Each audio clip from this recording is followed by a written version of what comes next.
جمعے کو اگر کوئی غسل کرتا ہے تو سارے سے گناہ جھڑ جاتے ہیں۔ اب اگر کسی نے روزہ رکھا ہو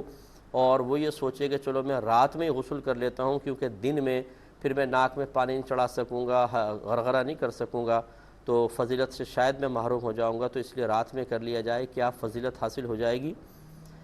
دیکھیں، جب ہمارے نبی کریم صلی اللہ علیہ وسلم نے کوئی فضیلت ذکر کی ہو، اگر دن میں کہی ہے تو وہ طلوع آفتاب سے غروب آفتاب کے درمیان ہوگی،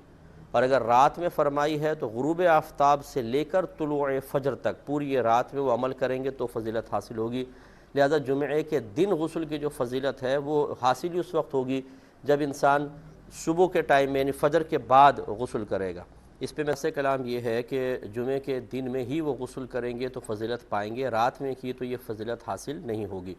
اور یہ خوف کہ غرغرہ اور ناک میں پانی چڑھانا میں نہیں کر سکوں گا، تو اس سے کوئی فرق نہیں پڑتا۔ آپ